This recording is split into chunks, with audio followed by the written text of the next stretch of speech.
समालोचना। सबु मनीष लोकप्रिय हेबाकु चाहନ୍ତି। कलाकार, इंजीनियर, अध्यापक, वकील, डाक्तर एवं ए तालिकार सभा आगरे रहिबाकु चाहुथिबा राजनेता। मात्र जणे जेते चाहिले भी कौन समस्त निकटरे लोकप्रिय होई परिबो? मु तो पारु नाही। मते अनेक समालोचना करुछन्। विचलित चित्तरे ए प्रश्नटी पचारि तरुण अध्यापक विदाय नहीं जाउथिबा तांको कुलपतिंक परामर्श लोड़ुथांती। उल्लेख निष्प्रयोजन जे कुलपति जनक थिले से समयर सर्वमान्य शिक्षाविद। प्रसंगटी जीवनर प्रशस्त परिसर को स्पर्श करुथिबा अनुभव करी सेई कोठरी को जाउथिबा छात्र जणे दुआर पाखरे अटकी गला। कुलपति एहार की उत्तर देउछंती ताहा सुनिबा पई ता मनरे असीम आग्रह। कुलपति उत्तर देले, जणे समस्तଙ୍କ निकटरे प्रिय होई परिबो कि? तुमर प्रश्नटी जदि एया हुए ताहेले तार सीधा उत्तर हेबो ना।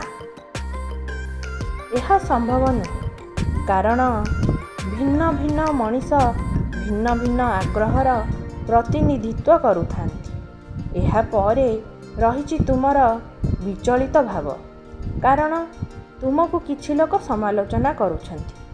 अच्छा, तुमे पृथ्वीर 3 जण विख्यात मनीषଙ୍କ नाँ कहिल।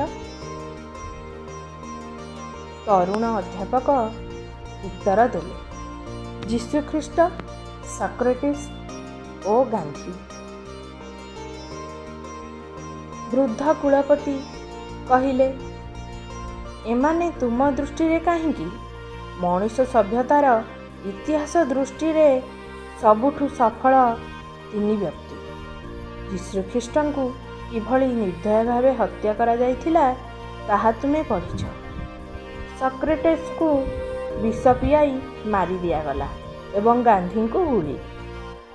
आम विचार रे सबुठु सफलतम मनीष मानंकु जदि एभଳି दुर्भाग्य भोगिबाकु पड़िथिला ताहेले आमे सामान्य समालोचना रे काहींकी विचलित हेबा? मने रख, तुम संपर्क रे केउठी आलोचना हेउछि अर्थ तुमर उच्चता बढ़िछि। जेउ वस्तुर उच्चता जेते तार छाई मध्य सेते दीर्घ। बड़ बड़ मनीषंकु प्रथमे समालोचना, तापरे ढेला, शेषरे विष किंबा गुली उपहार मिली थाए। तुमे तो ए पर्यंत समालोचना स्तर रे अटकी जाइछ।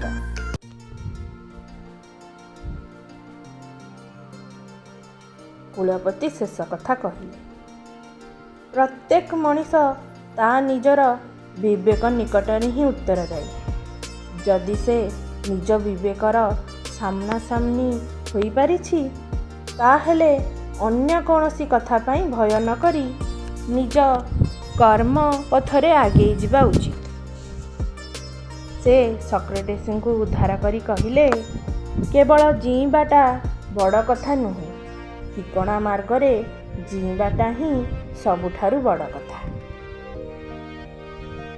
उभय तरुण अध्यापक एवं अनुसंधानचु छात्रंक मन को कुलपतिंक उत्तर छुईगला।